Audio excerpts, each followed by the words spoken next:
अहिल्यानगरमध्ये राजकीय वर्तुळाला हादरवून टाकणारी धक्कादायक घटना समोर आली आहे। अहिल्यानगर शहराचे माजी महापौर तथा अभिषेक कळमकर यांच्या विरोधात गंभीर स्वरूपाचा अत्याचाराचा गुन्हा दाखल करण्यात आला आहे।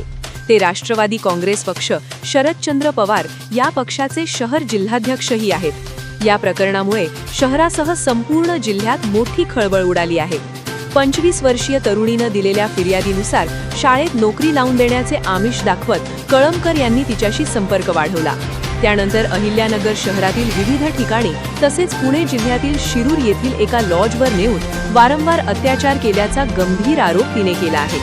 फिर्यादीत नमूद केल्याप्रमाणे मोबाईलवर व्हिडिओ कॉल करून वेळोवेळी कपडे काढण्यास भाग पाडणे, तासनतास मानसिक त्रास देणे आणि अत्याचार करतानाचे व्हिडिओ काढून ते व्हायरल करण्याची धमकी देत ब्लॅकमेलिंग करणे असे गंभीर आरोपही करण्यात आले आहेत। या संदर्भातील काही व्हिडिओ पुरावे तरुणीने पोलिसांकडे जमा केल्याची माहिती समोर येत आहे।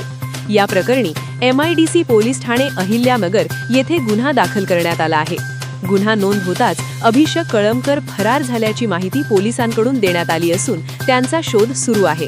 या घटनेमुळे अहिल्यानगर शहरात संतापाची लाट उसळली असून राजकीय वर्तुळातही तीव्र प्रतिक्रिया उमटत आहेत। एका माजी महापौरांवर असे गंभीर आरोप झाल्याने कायद्याची प्रक्रिया आणि तपास याकडे संपूर्ण जिल्ह्याचे लक्ष लागले आहे।